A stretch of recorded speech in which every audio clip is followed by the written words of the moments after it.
नमस्कार दोस्तों, स्वागत है आपका हमारे YouTube channel knowledge for exams में। ये क्लास भारत के किसी भी एग्ज़ाम जैसे SSC, railway, UP, PUP, triple या किसी भी अदर स्टेट एग्ज़ाम जिसमें जीएस के प्रश्न पूछे जाते हैं सभी के लिए बेहद इम्पोर्टेंट रहने वाली है। तो आइए शुरू करते हैं। आज की क्लास में हम लोग भारत के अभ्यारण्य या जैव रिजर्व या टाइगर रिजर्व के बारे में जानेंगे। तो आइए शुरू करते हैं। बायोस्फीयर शब्द का प्रयोग सर्वप्रथम एडवर्ड सुयस ने किया था, जबकि इकोसिस्टम शब्द का प्रयोग सर्वप्रथम एनजी टॉन्सले ने किया था। इकोसिस्टम शब्द का सर्वप्रथम प्रयोग एनजी टॉन्सले ने किया था। इकोलॉजी शब्द का प्रयोग सर्वप्रथम अर्नेस्ट हैकेल ने किया था। इकोसिस्टम जो है उसका टॉन्सले ने किया था, जबकि अर्नेस्ट हैकेल जो है इन्होंने इकोलॉजी शब्द का प्रयोग किया था। उसके बाद में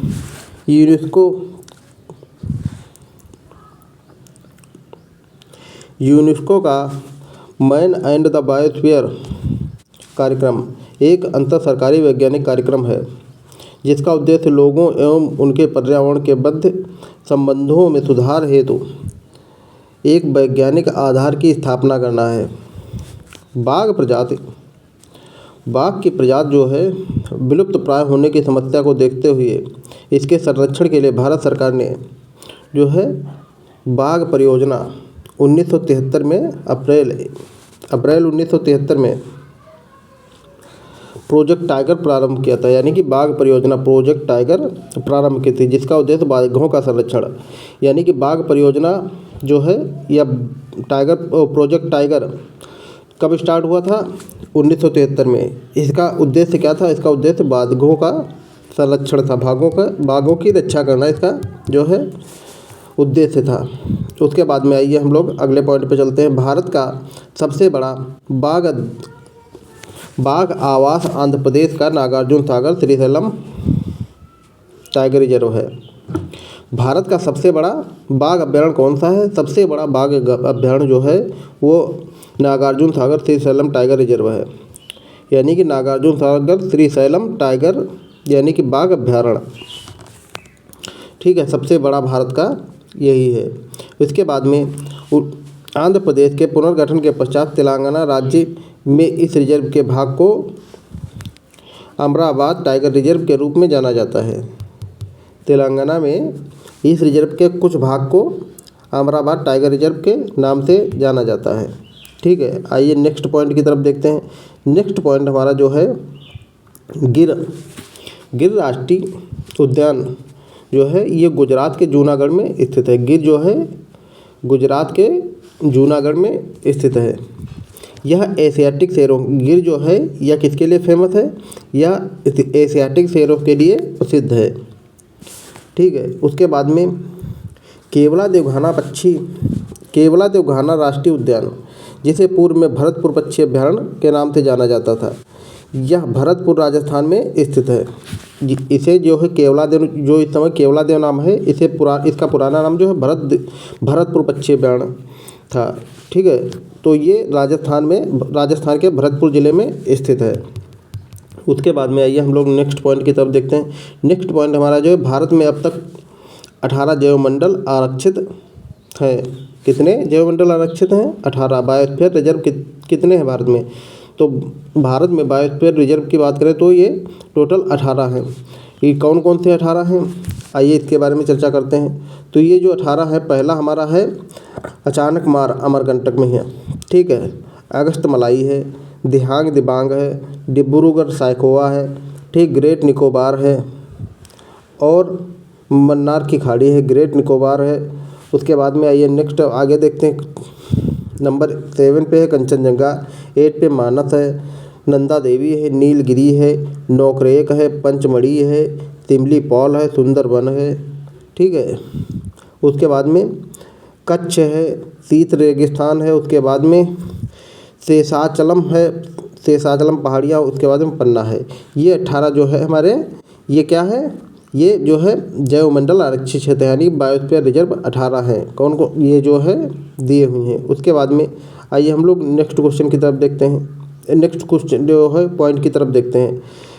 यूनेस्को जैवमंडल आरक्षित स्थान, यूनेस्को जैवमंडल आरक्षित स्थान ये सारे थे। ठीक है, उसके बाद में आइए सलीम अली राष्ट्रीय उद्यान जो है केंद्र शासित प्रदेश जम्मू एवं कश्मीर में स्थित है।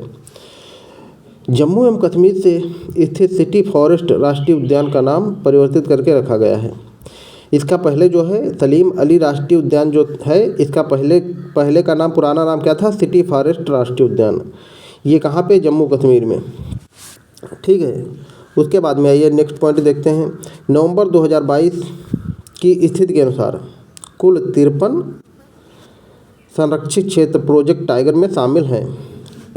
इस प्रकार हैं, कौन कौन से 53 जो है टाइगर रिजर्व जो है वो भारत में स्थित हैं। भारत में टोटल कितने टाइगर रिजर्व हैं, तो 2022 के अनुसार जो है 53 संरक्षित क्षेत्र थे। उसके बाद में कौन कौन से ये थे प्रोजेक्ट टाइगर के अनुसार। टाइगर रिजर्व जो है राज्य, तो बांदीपुर कहाँ पे है, ये कर्नाटक में है। उसके बाद में कार्बेट उत्तराखंड में है, अमरगढ़ उत्तर प्रदेश में है, कान्हा जो है मध्य प्रदेश में है, मानस असम में है, मेलघाट जो है महाराष्ट्र में, पालमू पहाड़ियाँ जो है ये कहाँ पे है, पालमू ये झारखंड में है, रणथंभौर कहाँ पे है, राजस्थान में है। ठीक है, रणथंभौर की बात करें तो ये कहाँ पे है, ये हमारा पड़ता है राजस्थान में। उसके बाद में सिमलीपाल उड़ीसा में, सुंदरबन पश्चिम बंगाल, पेरियार केरल में है। उसके बाद सरिस्का कहाँ, राजस्थान में है। ठीक है, उसके बाद में बुक्सा की बात करें तो पश्चिम बंगाल में है, इंद्रावती छत्तीसगढ़ में है, नामदफा जो है अरुणाचल प्रदेश में है, दुधवा जो है उत्तर प्रदेश में है। उसके बाद में कालकाड़ मुंथनतुरई ये कहाँ पे है, तमिलनाडु में है। उसके बाद वाल्मीकि जो है ये बिहार में पड़ता है। उसके बाद में पेंच मध्य प्रदेश में स्थित है। उसके बाद में है तदोबा महाराष्ट्र में है। तदोबा या अंधेरी ये कहाँ पे है, ये महाराष्ट्र में स्थित है।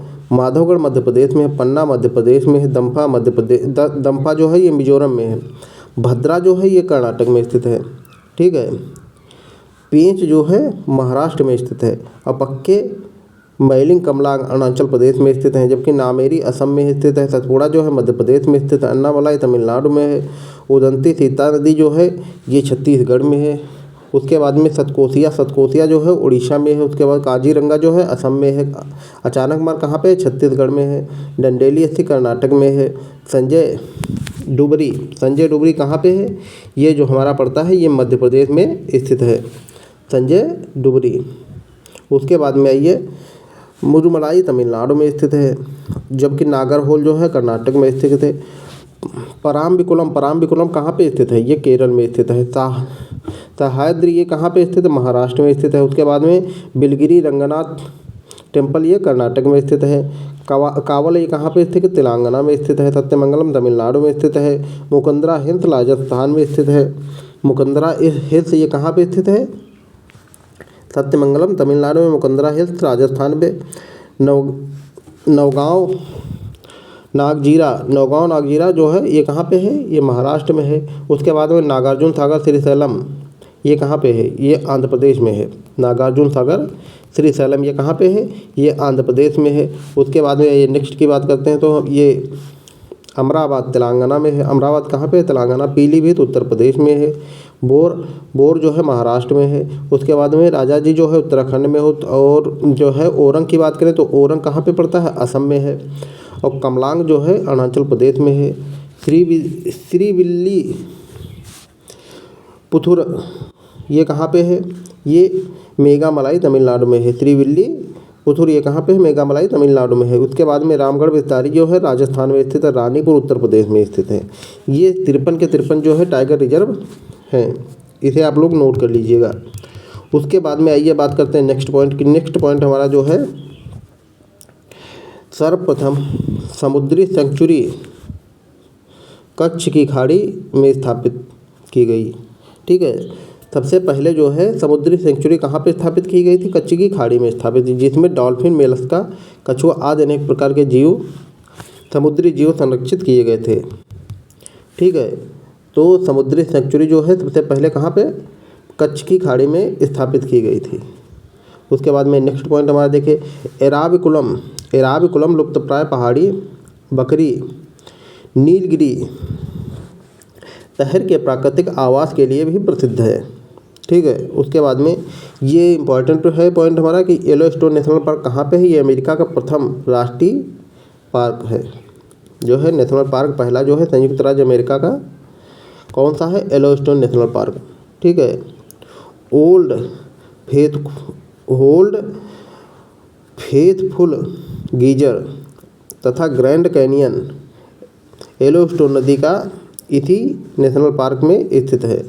ये जो है कहाँ पे स्थित है, ये येलोस्टोन नेशनल पार्क में स्थित है। उसके बाद में आइए नेक्स्ट की बात करते हैं। तो नेक्स्ट पॉइंट हमारा है बुंदाला जैव रिजर्व। बुंदाला जैव रिजर्व की बात करें तो ये कहाँ पे है, ये श्रीलंका में स्थित है। उसके बाद में आइए नेक्स्ट पॉइंट की बात करते हैं। तो नेक्स्ट पॉइंट हमारा जो है ये कौन सा है, सौर ऊर्जा वैकल्पिक ऊर्जा का सबसे बड़ा स्रोत है। कौन था, सौर ऊर्जा। सौर ऊर्जा किसका, वैकल्पिक ऊर्जा का सबसे बड़ा स्रोत है। उसके बाद में नेक्स्ट पॉइंट की बात करते हैं फोटोवोल्टिक तकनीक के द्वारा सूर्य के प्रकाश को सौर ऊर्जा में परिवर्तित किया जाता है। तो सूर्य के प्रकाश को सौर ऊर्जा में परिवर्तित कैसे किया जाता है, ये फोटोवोल्टिक तकनीक के द्वारा जो है सूर्य के प्रकाश को सौर ऊर्जा में परिवर्तित किया जाता है, ठीक है। आइए नेक्स्ट पॉइंट की तरफ देखते हैं। नेक्स्ट पॉइंट हमारा जो है भारत में नवीकरणीय ऊर्जा स्रोतों में सौर शक्ति जो है सर्वाधिक संभाव्य वाला, इसको भविष्य का ईंधन कहते हैं, ठीक है। किसे, सौर शक्ति को भविष्य का ईंधन कहते हैं। उसके बाद में आइए नेक्स्ट पॉइंट की तरफ पर चलते हैं। नेक्स्ट पॉइंट हमारा जो है कच्चे तेल तथा प्राकृतिक गैस जैसे जीवाश्म ईंधन के समाप्त होने के खतरे को ही ऊर्जा संकट का नाम दिया गया है। मक्का की खेती एथेनॉल के लिए की जाती है। मक्का की खेती एथेनॉल के लिए की जा सकती है, जबकि जेट्रोफा पोंगामिया और सूरजमुखी की खेती बायोडीजल के लिए की जा सकती है।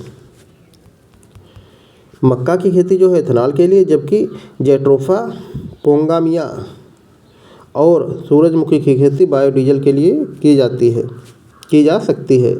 मौसम 5 मौसमों का बाग महरौली के समीप स्थित है। 5 मौसमों का बाग ये कहाँ पे स्थित है, ये महरौली के समीप स्थित है। क्या, 5 मौसमों का बाग जो है ये महरौली के समीप स्थित है। भारत में हाथी परियोजना की शुरुआत हाथी परियोजना यानी कि प्रोजेक्ट एलिफेंट कब शुरू हुआ था। प्रोजेक्ट एलिफेंट की बात करें तो ये 1992 में शुरू हुआ था। 1992 में प्रोजेक्ट एलिफेंट यानी कि हाथी परियोजना की शुरुआत हुई थी। उसके बाद में कॉर्बेट राष्ट्रीय उद्यान रामगंगा नदी से जल प्राप्त करता है। जो कॉर्बेट राष्ट्रीय उद्यान है ये जल कहाँ से प्राप्त करता है, ये रामगंगा नदी से जल की प्राप्ति करता है। कौन सा, कॉर्बेट राष्ट्रीय उद्यान। उसके बाद में पेरियार गेम अभ्यारण्य जंगली हाथियों के लिए प्रसिद्ध है। पेरियार गेम अभ्यारण्य जो है ये जंगली हाथियों के लिए प्रसिद्ध है, जबकि करइली पक्षी अभ्यारण्य तमिलनाडु में अवस्थित है। करइक्किल पक्षी अभ्यारण्य कहाँ पे स्थित, करइक्किल ये जो है कहाँ पे स्थित है, ये तमिलनाडु में अवस्थित है। उसके बाद में आइए नेक्स्ट क्वेश्चन की बात करते हैं, नेक्स्ट पॉइंट की बात करते हैं। एक सींग वाले गैंडे की बात करें तो पश्चिम बंगाल एवं असम में पाया जाता है। एक सींग वाला गैंडा कहाँ पे पाया जाता है, तो पश्चिम बंगाल और असम में पाया जाता है। उसके बाद में आइए नेक्स्ट पॉइंट की बात करते हैं। तो राजीव गांधी नेशनल पार्क को क्या कहते हैं, नागरहोल के नाम से जानते हैं। ये कहाँ पे स्थित है, ये कर्नाटक में स्थित है। जो है राजीव गांधी नेशनल पार्क या नागरहोल राष्ट्रीय उद्यान ये कहाँ पे स्थित है, ये कर्नाटक में स्थित है, ठीक है। उसके बाद में फूलों की घाटी कहाँ पे अवस्थित है, फूलों की घाटी जो है उत्तराखंड में अवस्थित है। फूलों की घाटी उत्तराखंड में अवस्थित है। उसके बाद में आइए बात करते हैं साइबेरियाई सारस के लिए आदर्श प्राकृतिक निवास राजस्थान में है। साइबेरियाई सारस के लिए आदर्श प्राकृतिक निवास स्थान कहाँ पे है, ये राजस्थान में है। भारत का पहला तितली उद्यान कौन सा है, बन्नेरघट्टा। तितली उद्यान भारत का कौन सा है, बन्नेरघट्टा। ये कहाँ पे है, बेंगलुरु में स्थित है, ठीक है। उसके भारत में अवस्थित होने वाला पहला राष्ट्रीय उद्यान भारत में अवस्थापित होने वाला पहला राष्ट्रीय उद्यान कौन सा है? कॉर्बेट राष्ट्रीय उद्यान। कॉर्बेट राष्ट्रीय उद्यान भारत में स्थापित होने वाला पहला राष्ट्रीय उद्यान है। उसके बाद बात करते हैं अंतर्राष्ट्रीय वैश्विक बाघ प्रतिवर्ष जो है बाघ दिवस प्रतिवर्ष कब मनाया जाता है? तो बाघ दिवस की बात करें तो ये कब मनाया जाता है? ये 29 जुलाई को मनाया जाता है। कौन सा? बाघ दिवस। बाघ दिवस हमारा कब मनाया जाता है? 29 जुलाई को मनाया जाता है। ये क्वेश्चन बहुत ज़्यादा इंपॉर्टेंट है, काफ़ी चीज़ों को काफ़ी बार हर किसी एग्ज़ाम में पूछा गया है, बार बार भारत के किसी भी एग्ज़ाम के लिए पूछा गया क्वेश्चन है। ठीक है, तो ये रही आज की क्लास आपको कैसी लगी है कमेंट कीजिएगा, वीडियो को लाइक कीजिए, शेयर कीजिए और चैनल को सब्सक्राइब कीजिए। धन्यवाद।